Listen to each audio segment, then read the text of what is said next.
A primeira tendência da Constituinte foi muito estatizante. A Constituinte errou nesse modelo econômico? Ela errou porque nós éramos uma espécie de automóvel só com faróis traseiros, né? Nós só olhávamos para trás, só queríamos negar o passado. Houve uma rejeição total do parlamentarismo. O povo brasileiro é muito presidencialista. Nós temos no Brasil uma mentalidade coletiva de que uma pessoa tem que ser a responsável pelo nosso destino.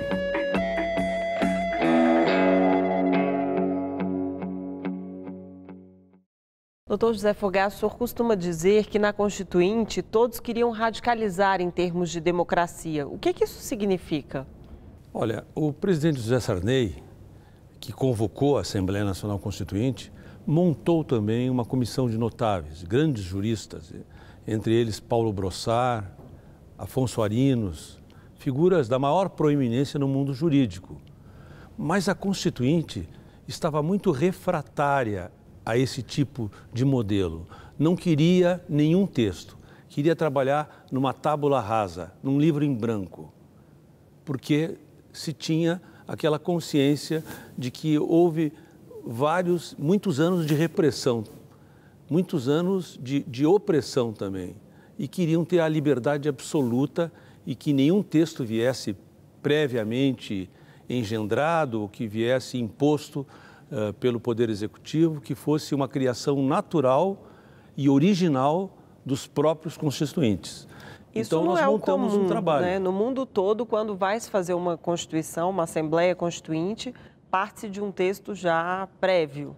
Sem dúvida, em tudo que é lugar, e mesmo na própria história do Brasil, na história das nossas constituintes, sempre houve um texto prévio, porque é o material, digamos, sobre o qual se trabalha organicamente, se dá sentido, lógica, estrutura, né? Então, realmente, aquilo foi um fator complicador, porque nós tivemos talvez a Constituinte mais longa da história do Brasil, levou 2 anos para ser discutida, emendada, aprovada e finalmente promulgada, né? Quem começou com essa ideia de partido zero? Olha, foram vozes gerais, né?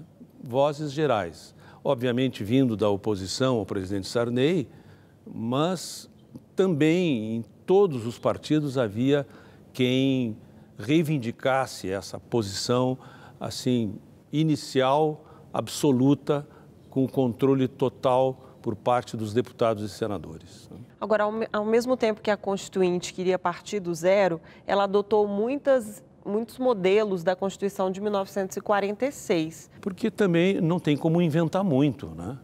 Você não pode criar muita coisa nova, até porque do ponto de vista das instituições, do ponto de vista dos direitos fundamentais, das liberdades e das garantias, essas liberdades e garantias são universais, né? Ou seja, estão no mundo inteiro já desde o pós-guerra, desde a década de 40. Então, realmente, uma Constituição brasileira nunca deixará de adotar esta visão que é estrutural democrática do mundo ocidental. E acaba repetindo, né? Mas o mais complicado é que nós resolvemos, então, formar 24 subcomissões, não é? E essas 24 subcomissões tratavam, cada 4 ou cada 3 tratavam de um capítulo. E com isso, então, teve um trabalho imenso. Realmente, foi um trabalho dividido entre todos os constituintes participaram nessa montagem inicial, né? Mas isso demandou tempo, né? Isso realmente foi atrasando bastante aquela celeridade que a gente imaginava que se poderia ter, né? Mas deu mais legitimidade ao texto? Com certeza. Pelo menos isso deu a convicção de que ela não poderia ser contestada. Nenhum constituinte tinha autoridade moral para contestar aquilo que ele viu nascer do zero, né? que ele viu nascer de um livro em branco. O senhor já disse que a Constituinte mudou o sistema econômico e administrativo do país. Em que sentido? Olha, do ponto de vista econômico, a primeira tendência da Constituinte foi muito estatizante, né? Então, ela manteve, por exemplo, toda a energia elétrica, o setor de energia elétrica nas mãos do Estado, né, com o monopólio do Estado, manteve o setor de petróleo como monopólio do Estado e da Petrobras, né, manteve todo o setor de mineração também, e isso, com certeza, não é, radicalizou num modelo muito, eu diria, muito conservador, porque este modelo estatal, de o Estado desenvolver diversas atividades na área de utilidades, isso realmente era dos anos 50, dos anos 40, dos anos 50, e era já um modelo nos anos 80 da própria estava sendo ditadura superado, militar, né? não? Que tinha essa tendência nacionalizante também? É um pouco isso, porque também havia, não é, de parte de muitos deputados e senadores que eram também originários do regime que estava acabando, que estava finalizando naquele momento e que eram também favoráveis. Por exemplo, as telecomunicações, toda a telefonia era estatal, não é? Era proibido que uma empresa privada atuasse e operasse no ramo da telefonia, salvo casos muito pequenos e excepcionais. Esse modelo já vem sendo constantemente alterado aí ao longo desses 30 anos. Né? Nós já estamos com a 99ª emenda, né? São 99 emendas de lá para cá nesses 30 anos. Então, esse modelo foi completamente alterado, né? Essas alterações, então, foram corretas na visão do senhor? Na minha visão, totalmente corretas. A Constituinte errou nesse modelo econômico? Ela errou porque nós éramos uma espécie de automóvel só com faróis traseiros, né? Nós só olhávamos para trás, só queríamos negar o passado. Não nos lembrávamos e não nos dávamos conta, com essa obsessão de apagar o passado, de que o Brasil é um país que tem futuro. A nossa sociedade quer um futuro e não olhamos para isso.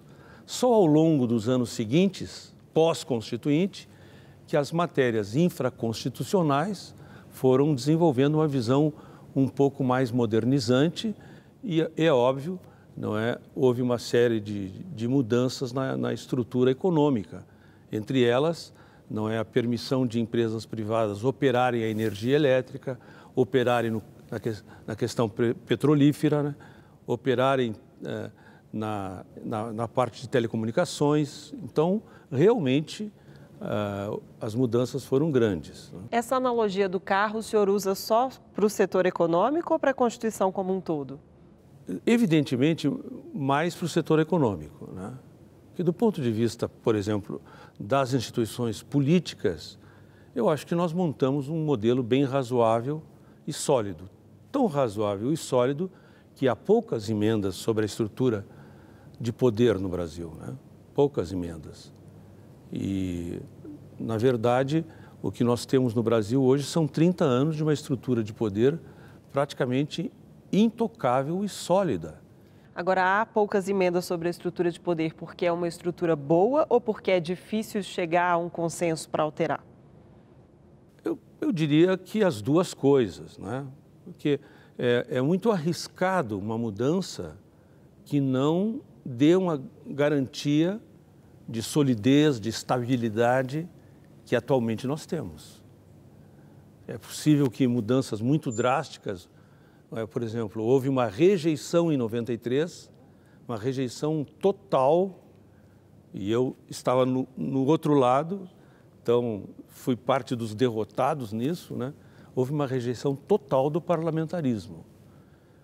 A Constituinte optou pelo presidencialismo ao final, quando chegou ao plenário final, e isto foi totalmente referendado pelo povo brasileiro no plebiscito de 1993. Mas assim, esmagadoramente. O O senhor foi relator da Subcomissão de Poder Executivo e propôs um parlamentarismo francês, né? Um modelo assim, semipresidencialista. Exatamente. Por que esse modelo foi derrotado?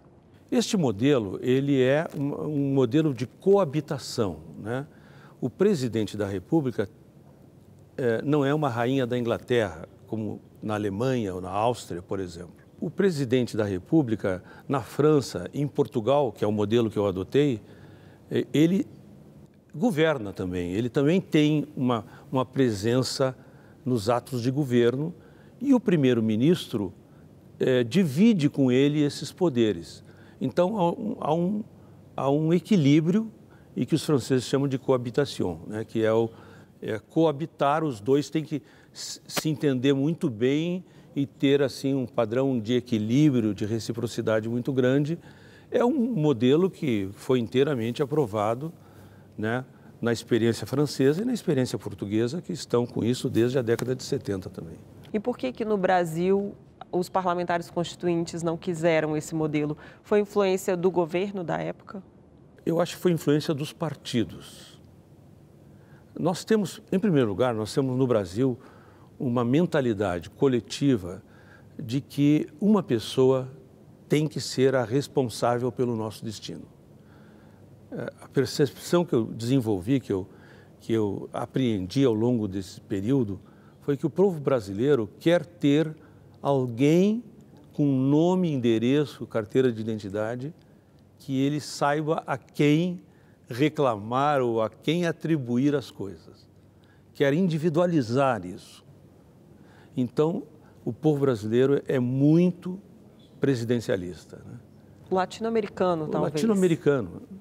Realmente, nós não temos regime parlamentarista na América do Sul. Mas a verdade é que o que tem acontecido é que a gente vive aos trancos e barrancos, né? Aos sobressaltos com esse sistema e nesse modelo presidencialista, embora as instituições tenham funcionado, quer dizer, o modelo é funcional, né? Ele é estável, mas apesar disso, já 2 presidentes da República, um presidente e uma presidente, não é, sofreram impeachment já, né? Então isso mostra que este modelo tem os seus problemas também. O problema é que o modelo presidencialista não serve ao Brasil ou é porque há um conflito entre o texto constitucional que tem resquícios parlamentaristas e o presidencialismo? O modelo tem resquícios parlamentaristas, mas por incrível que pareça, esses resquícios, eles são de modo a esvaziar poder do legislativo, do parlamento, e não de fortalecer. São resquícios parlamentaristas, como é, por exemplo, a medida provisória. A medida provisória é característica dos regimes, dos sistemas parlamentaristas de governo. Por que a medida provisória ficou no texto da Constituição? Pois então, nós montamos um modelo parlamentarista desde a subcomissão dos poderes, não é?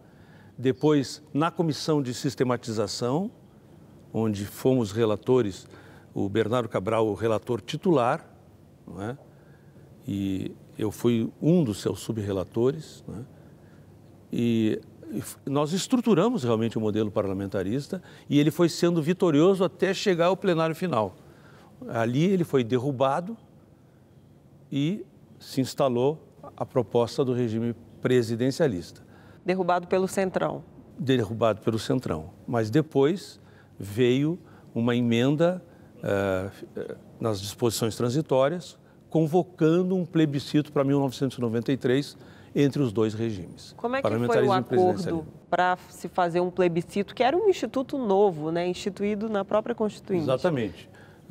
Era um instituto, um mecanismo que nós não usávamos no Brasil, né? Não havia nas nossas constituições tanto o referendo quanto o plebiscito.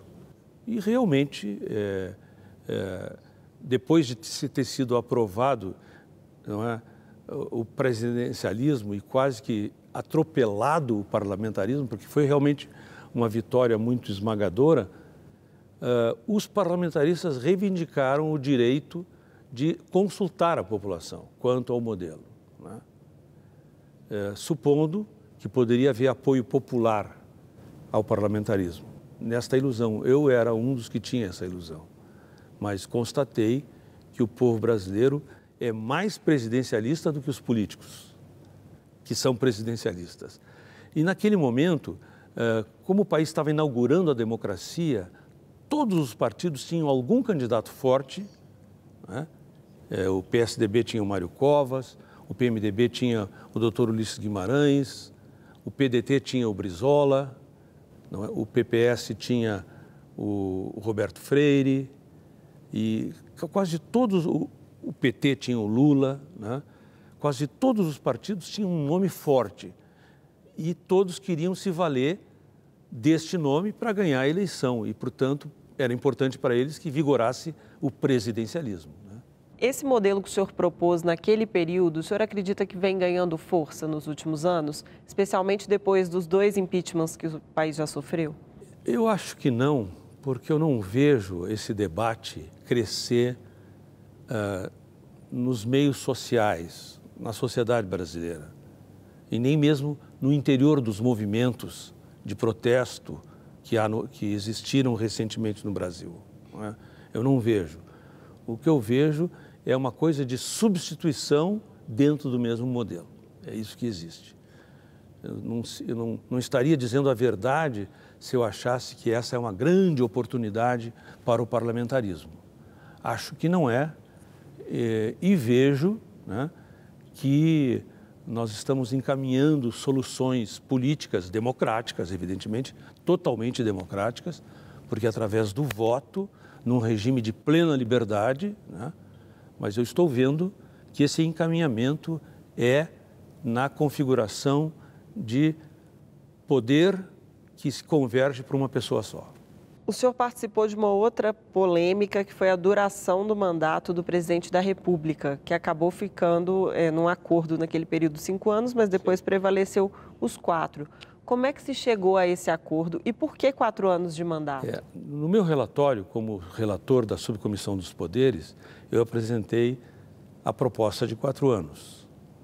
Mas, em seguida, a comissão derrubou isso e depois foi feita uma negociação com o presidente da República, não é? De modo que ficasse, para o presidente Sarney, ficasse em 5 anos. Porque ele alegava que o mandato vigente era de 6 anos. Né? E, obviamente, ele disse, eu abri mão de 1, mas também não quero que me tirem mais 1. E essa negociação foi feita, as maiorias prevaleceram, o presidente tinha a maioria dentro da Constituinte, o chamado Centrão era, sem dúvida nenhuma, uma forte base de apoio do presidente Sarney. Agora, muita gente que defendeu 4 anos de mandato na Constituinte, depois apoiou a reeleição. Não vejo nisso uma contradição. Eu acho que o mandato de 4 anos é o ideal, realmente, né? E se faz necessário, porque 4 anos realmente é um período curto. O mandato do presidente da República na França é de 7 anos. Né? Então, sem dúvida, se faz necessário mais 4 anos para completar a sua linha programática de trabalho. O senhor, como subrelator de sistematização, né, ou seja, trabalhou junto com o relator geral aí no texto final, recebeu um texto com 501 artigos que vieram das comissões e subcomissões. Como é que vocês fizeram para selecionar os artigos e reduzir esse texto a uma Constituição que, mesmo assim, é criticada como extensa? Foi um trabalho pesadíssimo, né? Porque eram milhares e milhares de emendas e, na primeira montagem, o Bernardo Cabral realmente aglutinou quase tudo que tinha sido estruturado nas comissões e isso deu mais de 500 artigos, realmente. Mas o Bernardo é um homem muito paciente, muito metódico e muito criterioso, né? Então, ele fez realmente um trabalho de depuração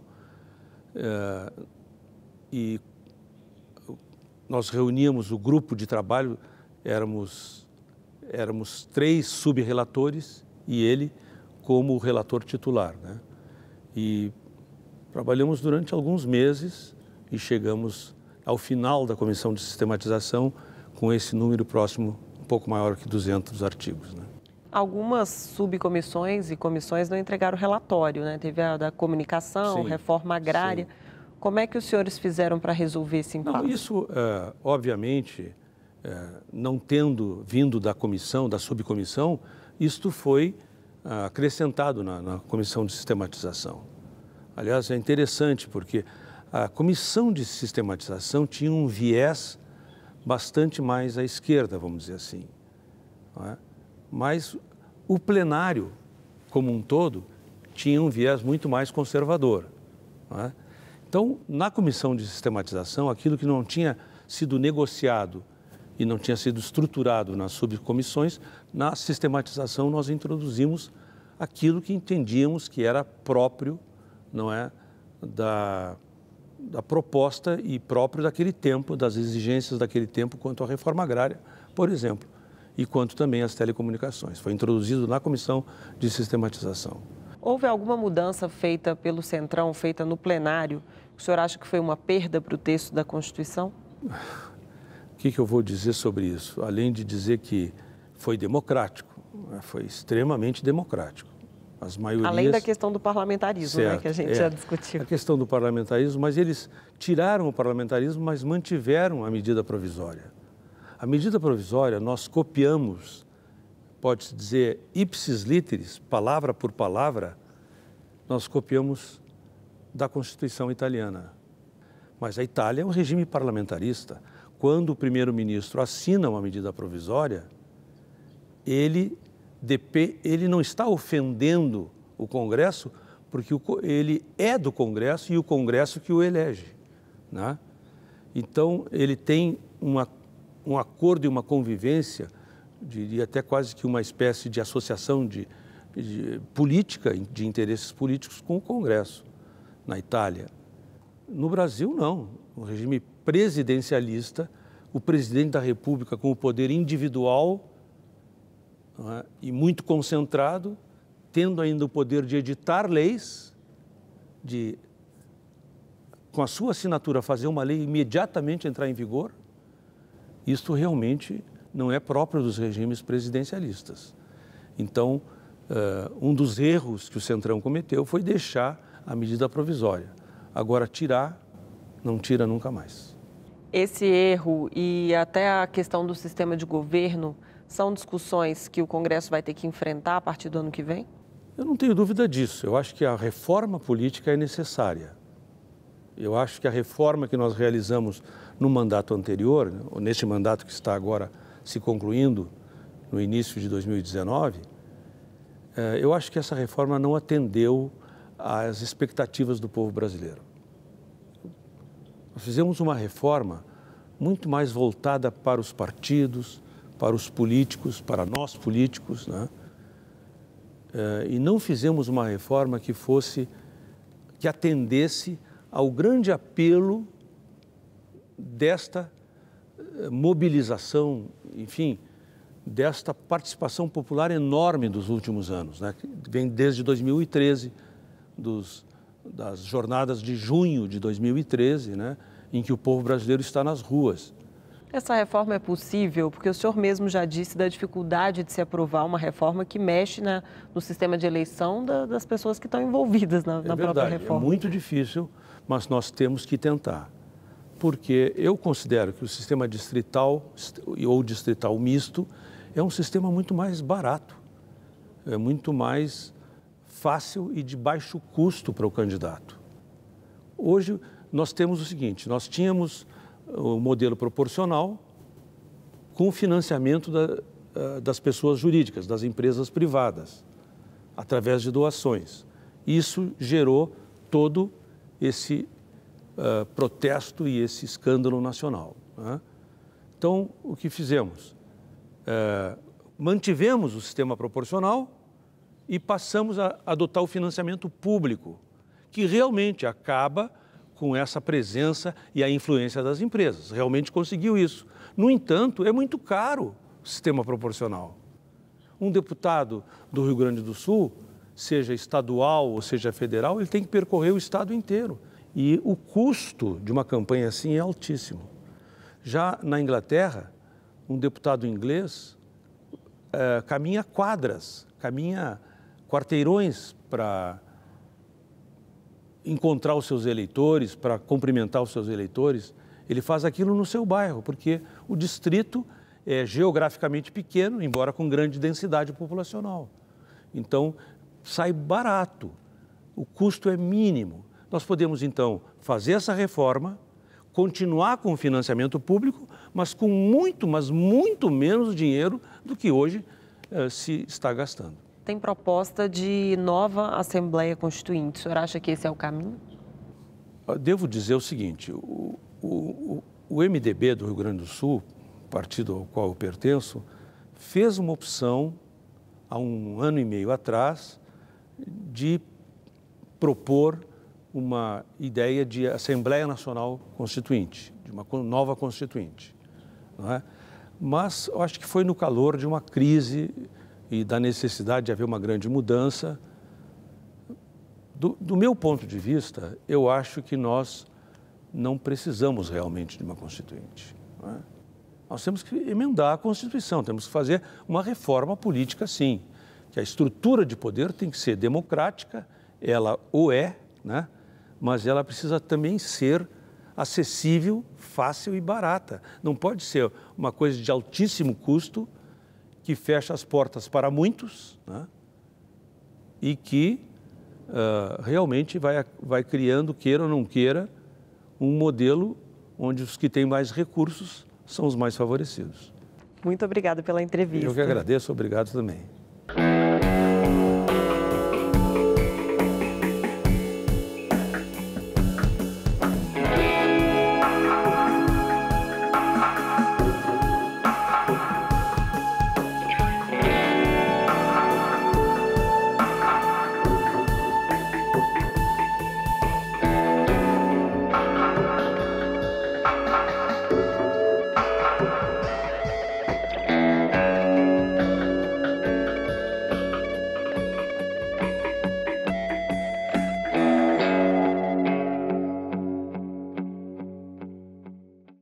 Eu li uma entrevista do senhor e o senhor fala que foi o momento mais importante da vida do senhor, da Constituinte. Sem dúvida, sem dúvida.